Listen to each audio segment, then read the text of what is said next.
আসসালামু আলাইকুম। এটিএন বাংলা সংবাদে সবাইকে স্বাগত জানাচ্ছি সীমা খান। শুরুতেই বিআরবি কেবলস সংবাদ শিরোনাম। পশ্চিমবঙ্গে মমতার দুর্গের পতন, 208 আসন পেয়ে বিজেপি নিরঙ্কুশ জয়, তৃণমূল 79, অভিনেতা থেকে তামিলনাড়ুর মুখ্যমন্ত্রীর পথে থালাপতি বিজয়। বন্ধ কলকারখানা খুলে দিতে পাট ও বস্ত্র মন্ত্রণালয়ের সাথে প্রধানমন্ত্রীর বৈঠক, নতুন কর্মসংস্থান সৃষ্টিতে কার্যকর ব্যবস্থা নেওয়ার নির্দেশ। আগের পোশাকে ফিরছে পুলিশ, বর্তমান পোশাকে অসন্তুষ্ট সদস্যরা, স্বরাষ্ট্রমন্ত্রী। জামিনে থাকার শীর্ষ সন্ত্রাসীরা অপরাধে জড়ালে কঠোর ব্যবস্থার হুঁশিয়ারি।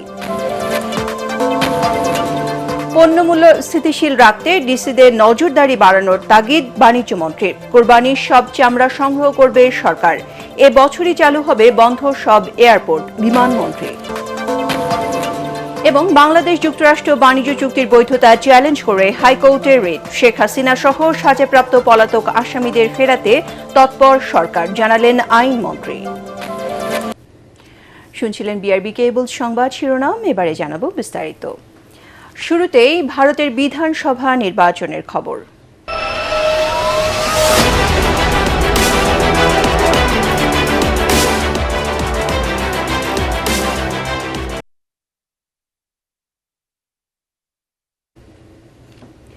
ভারতের পশ্চিমবঙ্গে 15 বছরের শাসনের অবসান ঘটিয়ে পতন হল মমতা বন্দ্যোপাধ্যায়ের অপরাজেয় দুর্গের।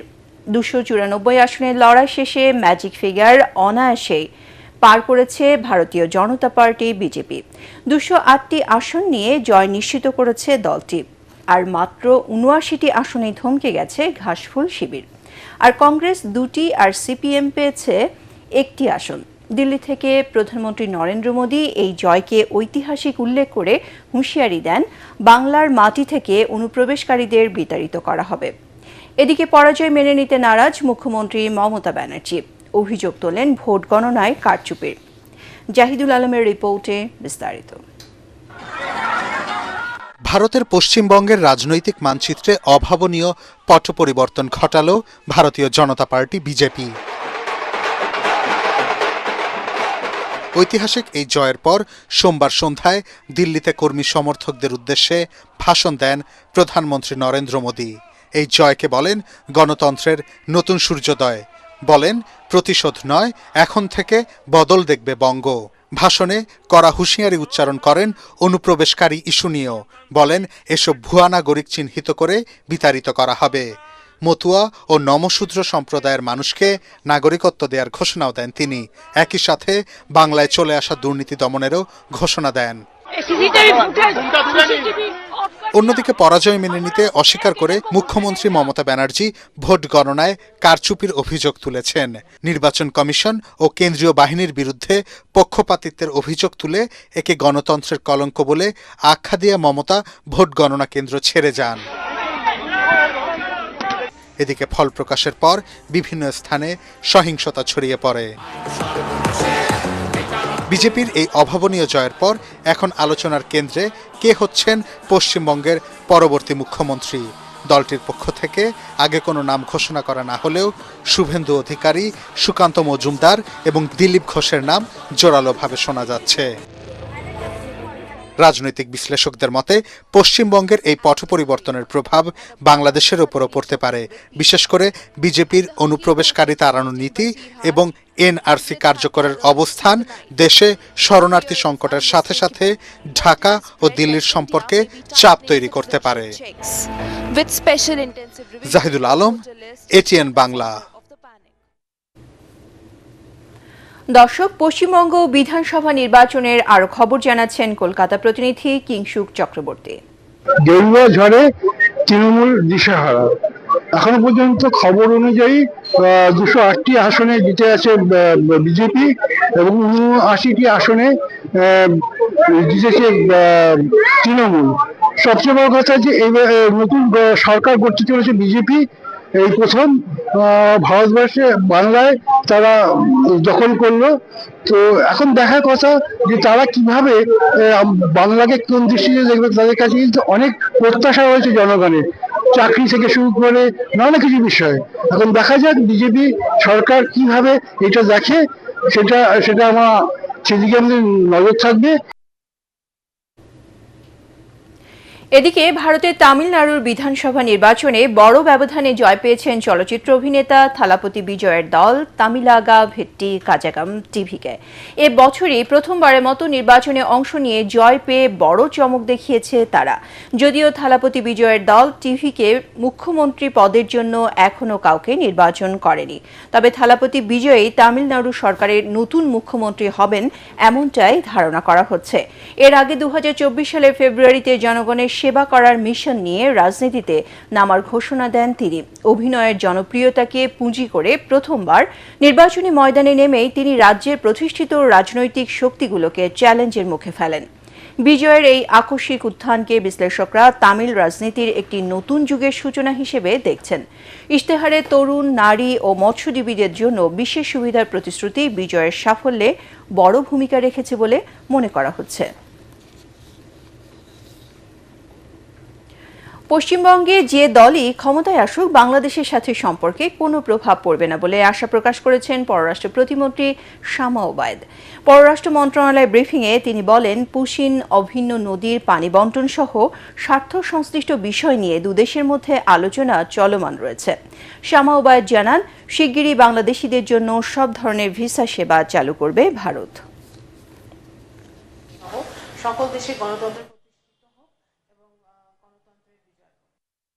হচ্ছে, এটা ভারতের আভ্যন্তরীণ ব্যাপার, ওদের গণতন্ত্রের ব্যাপার। আমরা সবসময় যেরকম বলে আসছি যে আমাদের দেশে গণতন্ত্র প্রতিষ্ঠিত হোক, সেরকম আমরা চাইবো যে আমাদের আশেপাশে সকল দেশগুলো, ভারত সহ সকল দেশে গণতন্ত্র প্রতিষ্ঠিত হোক এবং গণতন্ত্রের বিজয় হোক।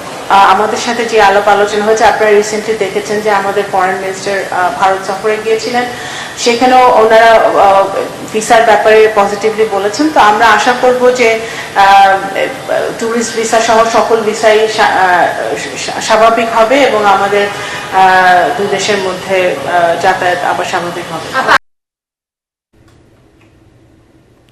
বিদেশি বিনিয়োগ আকৃষ্ট করতে প্রকল্প অনুমোদন প্রক্রিয়া সহজ করার নির্দেশ দিয়েছেন প্রধানমন্ত্রী তারেক রহমান। বস্ত্র ও পাট মন্ত্রণালয়ের সাথে বৈঠকে প্রধানমন্ত্রী এই নির্দেশনা দিয়েছেন বলে জানিয়েছে প্রধানমন্ত্রীর প্রেস উইং। সচিবালয়ে মন্ত্রিপরিষদ বিভাগের সভাকক্ষে বস্ত্র ও পাট মন্ত্রণালয়ের আওতাধীন বন্ধ কলকারখানাগুলোর বর্তমান অবস্থা ও করণীয় নিয়ে সংশ্লিষ্ট মন্ত্রণালয় এবং দপ্তরের কর্মকর্তাদের সাথে প্রধানমন্ত্রীর এই বৈঠক হয়। এতে প্রধানমন্ত্রী বলেন, সরকার একটি বিনিয়োগ বান্ধব পরিবেশ গড়ে তুলতে প্রতিশ্রুতিবদ্ধ। এ লক্ষ্য অর্জনে বিনিয়োগ প্রক্রিয়ায় বিদ্যমান জটিলতা দূর করা জরুরি। দীর্ঘদিন ধরে বন্ধ থাকা সরকারি কলকারখানাগুলোতে যারা আন্তরিকভাবে বিনিয়োগ করতে চান তাদের প্রয়োজনীয় সহযোগিতা দেওয়ার আশ্বাসের কথাও বলেন প্রধানমন্ত্রী। আগের পোশাকে ফিরছে পুলিশ। নেভি ব্লু শার্টের সাথে থাকবে খাকি প্যান্ট। বর্তমান পোশাক নিয়ে পুলিশের অসন্তুষ্টির কারণে এমন সিদ্ধান্ত নেওয়া হয়েছে বলে জানান স্বরাষ্ট্রমন্ত্রী সালাউদ্দিন আহমদ। তিনি জানান, জামিনে থাকা শীর্ষ সন্ত্রাসীরা অপরাধে জড়ালে কঠোর ব্যবস্থা নেওয়া হবে। সন্ত্রাসী টিটন হত্যাকাণ্ডে তদন্ত চলছে বলেও জানান স্বরাষ্ট্রমন্ত্রী। রিপোর্টে জানাচ্ছেন মাহবুব কবির জব্বল। সরকার বদল হলে বদল হয় পুলিশের পোশাক, সেই ধারা অব্যাহত রাখলেও বিএনপি সরকারও অন্তর্বর্তী সরকারের দেয়া ইউনিফর্ম বদল করে আগের পোশাক দেয়া হবে পুলিশকে। মেট্রোপলিটন এলাকায় পেস্ট কালার শার্ট আর সারা দেশে নেভি ব্লু শার্টের সাথে দেয়া হবে খাকি প্যান্ট। ভেতরের মানুষ পরিবর্তন না করে বারবার শুধু পোশাক পরিবর্তনে কী লাভ হচ্ছে, এমন প্রশ্ন তুলেছেন অনেকেই। স্বরাষ্ট্রমন্ত্রী বলছেন, পরিস্থিতির উন্নতি হচ্ছে, পুলিশের মতামতেই ইউনিফর্ম পরিবর্তন করা হচ্ছে। আমরা লক্ষ্য করেছি সারা দেশে এবং পুলিশ বাহিনীর মধ্যে যে বিদ্যমান তাদের পোশাক আছে, এটা নিয়ে কেউ সন্তুষ্ট না এবং এইটার যেটা দৃশ্যমান যে এই পোশাকটা আসলে ওয়াইডলি অ্যাকসেপ্টেডও হয় নাই, মানানসই না শুদ্ধ বাংলায়। তো সেই জন্য পুলিশ বাহিনীর আবেদনের প্রেক্ষিতে আমরা বিষয়টা বিবেচনা করেছি। তো যেহেতু আমরা উত্তরাধিকার সূত্রে এমন একটা ফ্রেজাইল অবস্থায় আমরা এই অর্গানাইজেশনগুলো পেয়েছি, এগুলোকে আবার রিঅর্গানাইজ করা, ডিসিপ্লিনে নিয়ে আসা, ইন অর্ডারে নিয়ে আসা একটু সময় সাপেক্ষ। অন্তর্বর্তী সরকারের সময়ে জামিন পান অনেক শীর্ষ সন্ত্রাসী। তাদের অনেকের বিরুদ্ধে অপরাধে জড়িয়ে পড়ার অভিযোগ উঠেছে। নিউ মার্কেট এলাকায় শীর্ষ সন্ত্রাসী টিটন হত্যাকাণ্ডে বিষয়টি আবারও সামনে এসেছে। সারা দেশে অভিযানের পাশাপাশি সন্ত্রাসীদের উপর নজরদারি চলছে বলে জানান স্বরাষ্ট্রমন্ত্রী। 5ই আগস্টের পরে অনেক শীর্ষ সন্ত্রাসী এবং অনেক দাগী আসামি জেলখানা থেকে বেরিয়েছে, আমরা তখন লক্ষ্য করেছি। এটা তারা জামিনে বেরিয়েছে, এটা আদালতের বিষয়।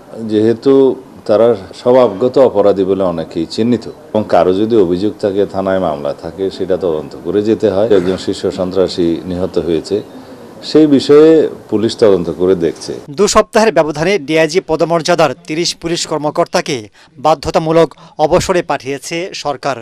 কেন এমনটা করা হচ্ছে তার জবাব দেন স্বরাষ্ট্রমন্ত্রী। মন্ত্রণালয়ের রুটিন ফাংশন যেগুলো, নিয়োগ, বদলি, প্রমোশন, রিটায়ারমেন্ট, এগুলো সবই আইনানুগভাবে করা হয়েছে এবং আইনানুগ প্রক্রিয়া, এবং এটা নতুন কোনো বিষয় নয়। স্বরাষ্ট্রমন্ত্রী বলেন, মত দ্বিমতে গণতন্ত্রের সৌন্দর্য। সংসদের প্রথম অধিবেশন সফল হয়েছে। মিসইন্টারপ্রিট হয়ে যেতে পারে। মাহবুব কবির, চপল, এটিএন বাংলা, ঢাকা। বাজারে পণ্যের দাম স্থিতিশীল রাখতে নজরদারি বাড়াতে জেলা প্রশাসকদের নির্দেশনা দেওয়া হয়েছে বলে জানিয়েছেন বাণিজ্য মন্ত্রী খন্দকার আব্দুল মুক্তাদির। রাজধানীর ওসমানী স্মৃতি মিলনায়তনে জেলা প্রশাসকদের সাথে বৈঠক শেষে তিনি বলেন, কুরবানির ঈদে সব চামড়া সরকার সংগ্রহ করবে। ঈদ পরবর্তী 7 দিন ট্রাকে কোনো চামড়া কেউ বহন করতে পারবে না বলেও জানান তিনি। এদিকে বন্ধ হয়ে যাওয়া বিমানবন্দরগুলো আবারও চালুর উদ্যোগ নেওয়া হয়েছে বলে জানিয়েছেন বেসামরিক বিমান চলাচল ও পর্যটন মন্ত্রী আফরোজা খানম রিতা। হুমায়ুন চিস্তির রিপোর্ট। রাজধানীর ওসমানী স্মৃতি মিলনায়তনে ডিসি সম্মেলনের দ্বিতীয় দিনে জেলা প্রশাসকদের সাথে বৈঠক করেন বিভিন্ন মন্ত্রণালয়ের মন্ত্রী, প্রতিমন্ত্রী সহ উচ্চ পর্যায়ের কর্মকর্তারা। বৈঠক শেষে বাণিজ্য মন্ত্রী বলেন, দ্রব্যমূল্য স্থিতিশীল রাখতে নজরদারি বাড়াতে বলা হয়েছে ডিসিদের। কথা বলেন কুরবানির চামড়া ব্যবস্থাপনা নিয়েও। আগামী কুরবানির ঈদে আমাদের কোনো চামড়া যেন নষ্ট না হয়, সেই জন্য আমরা কিছু দিক নির্দেশনামূলক পদক্ষেপ নিচ্ছি, যেটা তাদেরকে বলা হয়েছে। বিসিকের মাধ্যমে প্রত্যেকটা জায়গায় লবণ পৌঁছানোর ব্যবস্থা করব সরকারি খরচে। চামড়ার মধ্যে লবণ মাখানো হবে এবং কুরবানির ঈদের পরবর্তী 7 দিন কোনো ট্রাকে চামড়া উঠবে না। আগামী দিনে দ্রব্যমূল্য স্থিতিশীল রাখার জন্য বেশি বেশি নজরদারি ইত্যাদির বিষয়ে তাদের কাঙ্ক্ষিত ভূমিকা। বন্ধ হয়ে যাওয়া বিমানবন্দরগুলো চালু করার পাশাপাশি নতুন আন্তর্জাতিক বিমানবন্দর এবং শাহজালাল আন্তর্জাতিক বিমানবন্দরের 3rd টার্মিনাল চালুর কথা জানানো হয় বেসামরিক বিমান চলাচল ও পর্যটন মন্ত্রণালয়ের পক্ষ থেকে।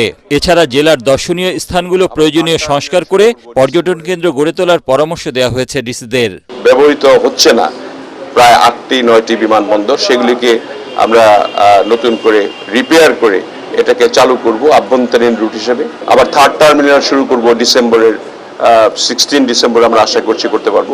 আমাদের বাংলাদেশে তো প্রত্যেকটা জেলায় কিছু না কিছু পর্যটন স্থান আছে, সেটাকে কিভাবে সংস্কার করা যায়, নতুন পর্যটকদের আকর্ষিত করার জন্য কিভাবে এটাকে গড়ে ওঠানো যায়, সে ব্যাপারে আলাপ আলোচনা। চলমান প্রকল্পগুলো সুষ্ঠু ও সুন্দরভাবে সম্পন্ন করার পাশাপাশি নতুন প্রকল্পগুলো সরকারের নির্বাচনী ইশতেহারের সাথে মিল রেখে সম্পন্ন করতে ডিসিদের নির্দেশনা দেওয়া হয়েছে বলে জানান পরিকল্পনা প্রতিমন্ত্রী। সরকারের পরিষ্কার লক্ষ্য আছে, পরিকল্পনা আছে এবং সেটা বাস্তবায়ন করার জন্য তো সমগ্র প্রশাসন এবং বিশেষভাবে জেলা প্রশাসন মাঠ পর্যায়ে অত্যন্ত গুরুত্বপূর্ণ। সেই বিষয়গুলো নিয়ে মূলত আলোচনা হচ্ছে। সরকারের 1 কোটি মানুষের কর্মসংস্থানের পরিকল্পনা বাস্তবায়নের দিকে নজর রাখারও পরামর্শ দিয়েছেন বলে জানান তিনি। হুমায়ুন চিস্তি, এটিএন বাংলা, ঢাকা। যুক্তরাষ্ট্রের সঙ্গে বাংলাদেশের বাণিজ্য চুক্তির বৈধতা চ্যালেঞ্জ করে হাইকোর্টে রিট করেছেন এক আইনজীবী। এই রিটে বাংলাদেশের স্বার্থ যথাযথভাবে প্রতিফলিত হয়নি বলে উল্লেখ করা হয়। এদিকে আন্তর্জাতিক অপরাধ ট্রাইব্যুনাল পরিদর্শনে আসেন আইনমন্ত্রী মোহাম্মদ আসাদুজ্জামান। এ সময় তিনি জানান, সাবেক প্রধানমন্ত্রী শেখ হাসিনা সহ সাজাপ্রাপ্ত পলাতক আসামিদের দেশে ফিরিয়ে আনতে কাজ চলছে। বিস্তারিত জানাচ্ছেন তৌহিদুর রহমান নিশান। যুক্তরাষ্ট্রের সঙ্গে বাংলাদেশের বাণিজ্য চুক্তির বৈধতা চ্যালেঞ্জ করে হাইকোর্টে রিট দায়ের করেন এক আইনজীবী। রিটে উল্লেখ করা হয়, জাতীয় নির্বাচনের 3 দিন আগে চুক্তিটি সম্পন্ন হওয়ায় বিষয়টি যথাযথভাবে জনসম্মুখে আসেনি। রিটকারীর অভিযোগ, চুক্তিতে বাংলাদেশের স্বার্থ যথেষ্টভাবে প্রতিফলিত হয়নি এবং এতে মার্কিন স্বার্থ প্রাধান্য পেয়েছে। এখানে বাংলাদেশ শেল এই 32 পাতার কন্ট্রাক্টটা আছে হলো 131 বার, আর ইউএস শেল মানে ইউএস এটা করবে এটা আছে হলো মাত্র 6 বার। এই যে অসম চুক্তি বা কন্ট্রাক্টের যে ভারসাম্যের যে জায়গাটা, এটা আমাদের মনে হয়েছে যে এটা এক ধরনের মানে ডিক্টেটর টাইপ কন্ট্রাক্ট। এদিকে ঘুষ, দুর্নীতি, অনিয়ম প্রতিরোধে দেশের সব সাব রেজিস্ট্রার কার্যালয়ে সিসিটিভি স্থাপন বাধ্যতামূলক করতে কেন নির্দেশ দেওয়া হবে না তা জানতে চেয়ে রুল জারি করেন হাইকোর্ট। এই সাব রেজিস্ট্রারদের অফিসার এরা সবসময় দেখা গেছে যে সারা দিনের পরে এরা বিকালে কোর্ট করে। সেই জন্য আমরা অনারেবল কোর্টকে বলেছি ট্রান্সপারেন্সি এবং অ্যাকাউন্টেবিলিটি এইসব নিশ্চিতের জন্যে যাতে সাব রেজিস্ট্রাররা সঠিক সময়ে তাদের অফিসে উপস্থিত হয় এবং সাধারণ মানুষের রিলিফ হয়। অন্যদিকে আন্তর্জাতিক অপরাধ ট্রাইব্যুনাল পরিদর্শনে আসেন আইনমন্ত্রী মোহাম্মদ আসাদুজ্জামান। তিনি জানান, সাবেক প্রধানমন্ত্রী শেখ হাসিনা সহ সাজাপ্রাপ্ত পলাতক আসামিদের দেশে ফিরিয়ে আনতে সংশ্লিষ্ট মন্ত্রণালয় কাজ করছে। শাপলা চত্বর হত্যাকাণ্ডের তদন্তেও প্রসিকিউশন কাজ করছে বলে জানান আইনমন্ত্রী। আমাদের সংশ্লিষ্ট মন্ত্রণালয় এটার উপরে কাজ করছেন। আমাদের কাছে অ্যাংজাইটির বিষয় ন্যায় বিচার হচ্ছে কিনা সেটা আমাদের কাছে চ্যালেঞ্জের বিষয়। আমরা সেই ন্যায় বিচার নিশ্চিত করতে যেটা করা সেটা করব। এদিকে 2024 সালের জুলাই অভ্যুত্থানে সমর্থন জানানোয় মধ্যপ্রাচ্যের বিভিন্ন দেশে ক্ষতিগ্রস্ত 208 প্রবাসী বাংলাদেশিকে ন্যূনতম 25 লাখ টাকা ক্ষতিপূরণ কেন দেয়া হবে না তা জানতে চেয়েও রুল জারি করে হাইকোর্ট। একই সঙ্গে বিষয়টি 30 দিনের মধ্যে নিষ্পত্তির নির্দেশ দেওয়া হয়েছে। নিঃস্ব জীবনযাপন করছে, এর প্রেক্ষিতে আসলে রিটটি দায়ের করা হয়েছে। তৌহিদুর রহমান নিশান, এটিএন বাংলা, ঢাকা।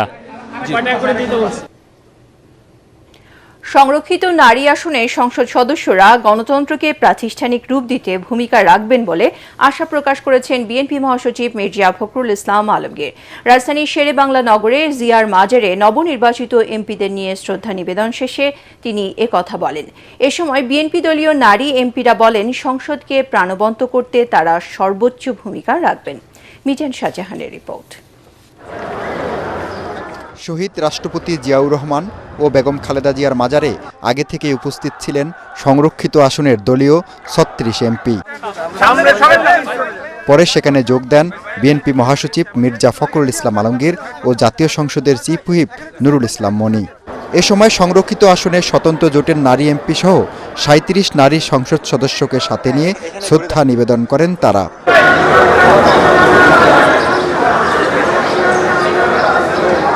দেশ, জাতি ও গণতন্ত্রের স্বার্থে নারী সংসদ সদস্যরা 300 এমপির সাথে সংসদে কার্যকর ভূমিকা রাখবে বলে আশাবাদী স্থানীয় সরকার, পল্লী উন্নয়ন ও সমবায় মন্ত্রী মির্জা ফখরুল ইসলাম আলমগীর।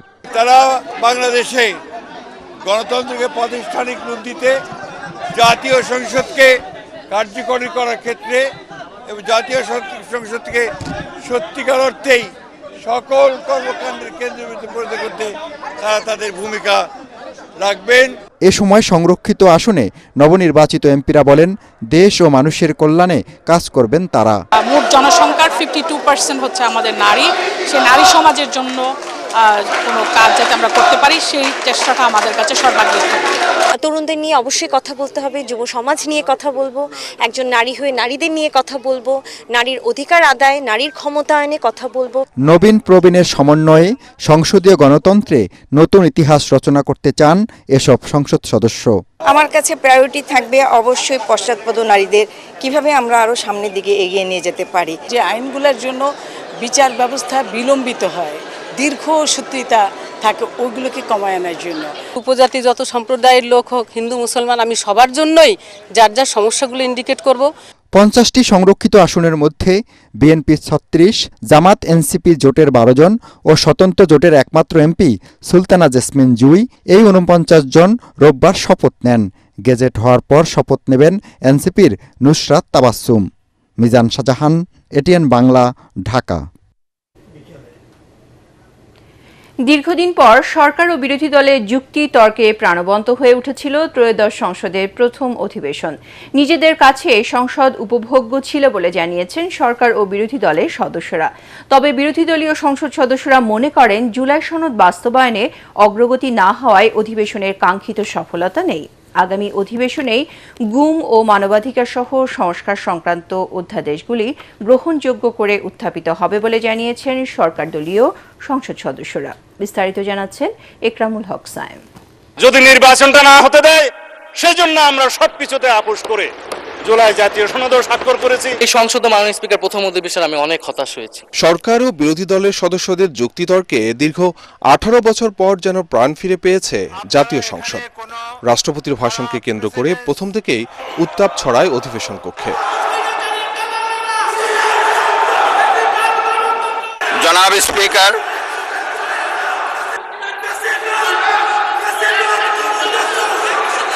প্রথম দিনই বিরোধী দল সংসদ বর্জন করলেও এরপর পুরো অধিবেশনে যুক্তি পাল্টা যুক্তি উপস্থাপনে সরব ছিলেন সংসদ সদস্যরা। চলে আসা বক্তৃতার 80% ছিল ইতিহাস চর্চা।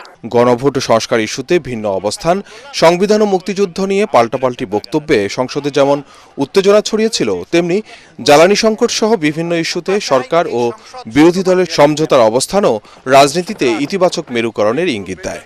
হচ্ছে শেয়ার বাজার। ছাত্র জনতার গণ অভ্যুত্থানের পর আওয়ামী লীগবিহীন ত্রয়োদশ সংসদ নির্বাচনে 2/3 বেশি সদস্য প্রথমবার আসেন সংসদে, যাদের অনেকের কাছেই উপভোগ্য ছিল এবারের অধিবেশন। 2 মাস 10-11 দিনের পার্লামেন্ট, এই পার্লামেন্টকে অতীতের যে কোনো সময় তুলনা অত্যন্ত কার্যকর বলা যায়। সংসদে আমি খুব ভালোভাবে এনজয় করেছি। এইখানে যে গোটা বাংলাদেশটা আছে, ওই যে আপনার সংসদের যে একটা চেয়ারগুলোর মধ্যেই আমি যদি হাঁটি বাংলাদেশকে পাই আর কি। সরকার দলীয় হুইপ আশরাফ উদ্দিন নিজান তৃতীয়বারের মতো জাতীয় সংসদে। তার প্রত্যাশা প্রথম অধিবেশনের মতোই পুরো মেয়াদে প্রাণবন্ত থাকবে ত্রয়োদশ সংসদ। এই পার্লামেন্টটা কিন্তু একটু যদি আমরা সরকারি দল বিরোধী দল 6টা মাস আমরা প্যাশেন্স রেখে যদি আগাইতে পারি, এটা কিন্তু 79 পার্লামেন্টকে 5 বছর পরে হারিয়ে দিতে পারবে। প্রথম অধিবেশনে 25 কার্যদিবসে 94টি বিল পাশ হয়। তবে গণভোট, গুম ও মানবাধিকার সহ অন্তর্বর্তী সরকারের বেশ কয়েকটি অধ্যাদেশ পাশ না হওয়ায় ক্ষুব্ধ বিরোধী দল। সংবিধান সংস্কারের কমিটিতে সরকারের নাম দেওয়ার প্রস্তাবেও সাড়া দেয়নি বিরোধীরা। জুলাই সনদের মূল কথা হলো যে there should be a structural change in the constitution so that যেন একজন প্রধানমন্ত্রী স্বৈরাচার হয়ে না আসতে পারেন। আমরা দেখলাম যে এই সংসদে সেই বিলগুলা ল্যাপস করে দেওয়া হলো। এটা ঠিক হয়ে যাবে। কিছু জিনিস তো হয়েছে নাকি যেগুলি হয় নাই, যেমন হিউম্যান রাইটসের কথা বলতেছে, যেমন জুডিশিয়ারির কথা বলতেছে। সরকার কি বলতেছে, আমরা আরো সকলের জন্য গ্রহণযোগ্য করে আনবো। জুন মাসে বাজেট অধিবেশন, তার কাছাকাছি দেখবেন যে কয়টা বিল কিন্তু পাশ করা হয়নি, সেগুলো কিন্তু সেখানে নতুনভাবে আরো উর্বরভাবে আরো সুসংগঠিতভাবে এখানে সংসদ বিল আসবে। তারা মনে করেন মত দ্বিমত যাই থাকুক না কেন, দেশের স্বার্থে সংসদকে কার্যকর করতে ছাড় ও সমঝোতার মনোভাব থাকবে সরকার ও বিরোধী দল উভয়েরই। আসুন আমরা ডিবেট করব, আমরা বিতর্ক করব, কিন্তু কোনোভাবেই এই সংসদকে ব্যর্থ হতে দেওয়া যাবে না। ইকরামুল হক সায়েম, এটিএন বাংলা, ঢাকা। এবার ইরান আমেরিকা যুদ্ধ প্রসঙ্গ। আমেরিকার প্রজেক্ট ফ্রিডমের প্রথম অভিযান ব্যর্থ হয়েছে। সোমবার পেন্টাগনের এই অভিযানে বাণিজ্যিক জাহাজগুলোকে ফিরিয়ে আনার চেষ্টা করলেও ক্ষেপণাস্ত্র হামলা চালিয়ে তা প্রতিহত করে ইরানি বাহিনী। জানায় তাদের অনুমতি ছাড়া প্রণালী ছাড়তে পারবে না কোনো জাহাজ। এদিকে আইআরজিসি হামলার শক্ত জবাবের প্রস্তুতি নিচ্ছে হোয়াইট হাউস, এমনটাই মনে করছেন বিশ্লেষকরা। জাহিদুল আলমের আরেকটি রিপোর্ট।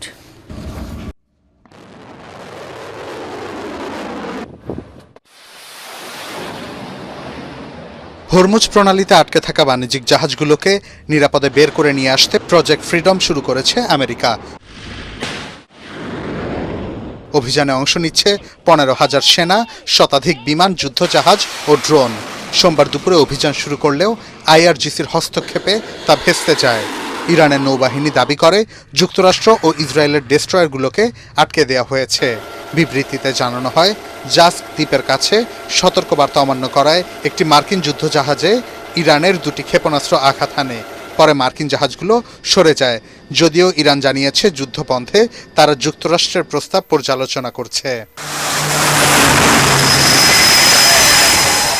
তবে এ দাবির বিষয়ে এখনো যুক্তরাষ্ট্রের সেন্ট্রাল কমান্ড বা হোয়াইট হাউস কোনো মন্তব্য করেনি। সেন্টকমের প্রধান অ্যাডমিরাল ব্র্যাড কুপার আঞ্চলিক নিরাপত্তা ও বৈশ্বিক অর্থনীতির জন্য এ মিশনে আন্তর্জাতিক সমর্থনের আহ্বান জানান। এদিকে লেবাননে ইসরায়েলের হামলা ও হিজবুল্লাহর প্রতিক্রিয়ায় অঞ্চল জুড়ে উত্তেজনা বাড়ছে। প্রায় ৬৫ দিন ধরে চলা এই সংঘাতে প্রণালীর আশেপাশে প্রায় ৩,০০০ জাহাজ আটকে আছে, যা এশিয়া প্যাসিফিক অঞ্চলের জন্য বড় ধরনের বিপর্যয় নিয়ে আসতে পারে বলে অভিমত বিশ্লেষকদের। জাহিদুল আলম, এটিএন বাংলা। মাদক কারবারিদের তালিকা ধরে সারা দেশে সাঁড়াশি অভিযান চালানো হচ্ছে বলে জানিয়েছেন মাদকদ্রব্য নিয়ন্ত্রণ অধিদপ্তরের মহাপরিচালক হাসান মারুফ।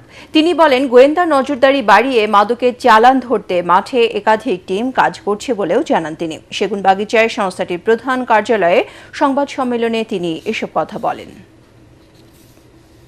মায়ানমার আমাদের প্রতিবেশী, কিন্তু তারা রীতিমতো বর্ডারের অপর পাশে ফ্যাক্টরি বানিয়ে ইয়াবা তৈরি করছে এবং বিভিন্নভাবে চলে আসছে।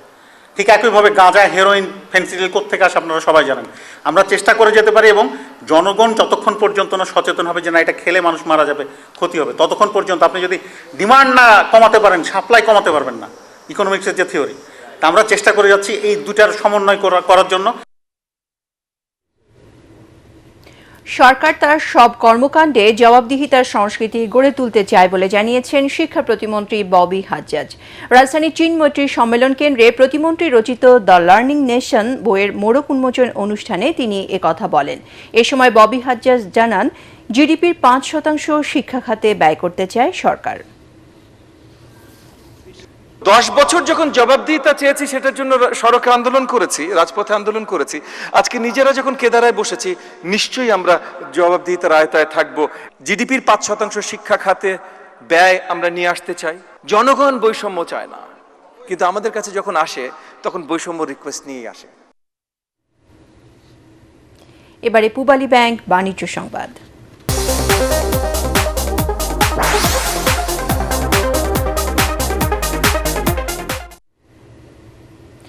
অনুষ্ঠিত হল পপুলার লাইফ ইন্স্যুরেন্স কোম্পানি পিএলসির সার্ভিস সেল ইনচার্জ সম্মেলন ও বীমা দাবি চেক হস্তান্তর অনুষ্ঠান। এতে প্রধান অতিথি ছিলেন কোম্পানি চেয়ারম্যান মোহাম্মদ জহিরুল ইসলাম চৌধুরী। বিশেষ অতিথি ছিলেন কোম্পানির ব্যবস্থাপনা পরিচালক ও সিইও এবং বাংলাদেশ ইন্স্যুরেন্স ফোরামের প্রেসিডেন্ট BM ইউসুফ আলী।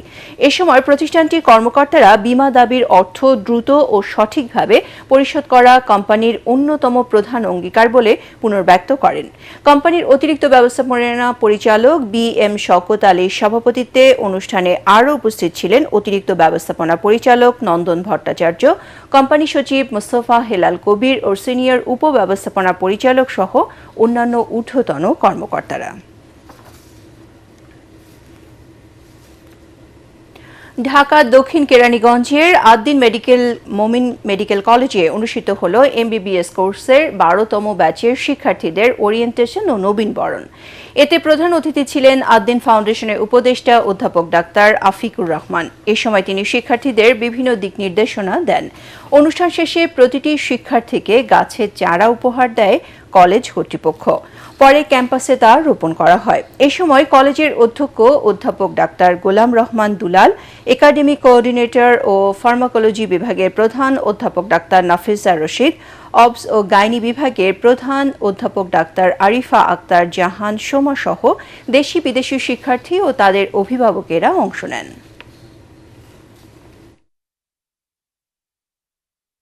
আপনারা যারা গার্ডিয়ান আছেন, প্লিজ প্লিজ আপনার বাচ্চাটার খোঁজ রাখেন। আপনার বাচ্চাটা আপনার যেরকম প্রিয়, শিক্ষক হিসেবে আমাদের কাছে ওই রকমই প্রিয়। আমরাও চাই আমরা আপনার বাচ্চাকে ডাক্তার হিসেবে আমরা বের করে দিই। ওইটাও আমাদের একটা বিরাট দায়িত্ব। এবারে খেলার খবর।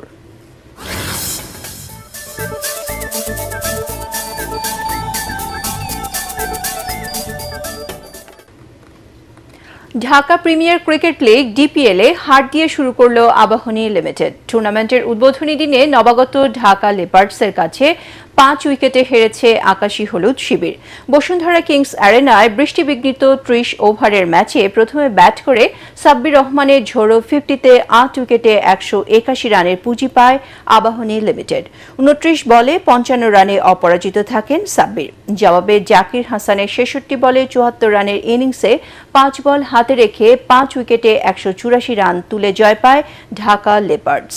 অন্য ম্যাচে গুলশান ক্রিকেট ক্লাবকে 26 রানে হারিয়ে শুভ সূচনা করেছে বসুন্ধরা স্ট্রাইকার্স।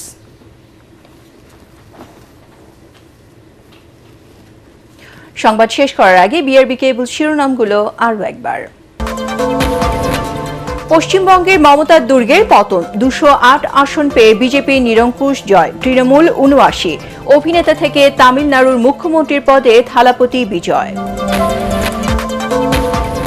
বন্ধ কলকারখানা খুলে দিতে পাট ও বস্ত্র মন্ত্রণালয়ের সাথে প্রধানমন্ত্রীর বৈঠক, নতুন কর্মসংস্থান সৃষ্টিতে কার্যকর ব্যবস্থা নেওয়ার নির্দেশ। আগের পোশাকে ফিরছে পুলিশ, বর্তমান পোশাকে অসন্তুষ্ট সদস্যরা। স্বরাষ্ট্রমন্ত্রী, জামিনে থাকা শীর্ষ সন্ত্রাসীরা অপরাধে জড়ালে কঠোর ব্যবস্থার হুঁশিয়ারি। পণ্যমূল্য স্থিতিশীল রাখতে ডিসিদের নজরদারি বাড়ানোর তাগিদ বাণিজ্যমন্ত্রীর। কোরবানির সব চামড়া সংগ্রহ করবে সরকার। এবছরই চালু হবে বন্ধ সব এয়ারপোর্ট, বিমানমন্ত্রী। এবং বাংলাদেশ যুক্তরাষ্ট্র বাণিজ্য চুক্তির বৈধতা চ্যালেঞ্জ করে হাইকোর্টের রিট, শেখ হাসিনা সহ সাজাপ্রাপ্ত পলাতক আসামিদের ফেরাতে তৎপর সরকার, জানালেন আইনমন্ত্রী। পরবর্তী সংবাদ দেখার আমন্ত্রণ জানিয়ে এখনকার মতো শেষ করছি। ATN বাংলা সংবাদ ইউটিউবে দেখতে ব্রাউজ করুন youtube/ATN বাংলা নিউজ। ধন্যবাদ সবাইকে।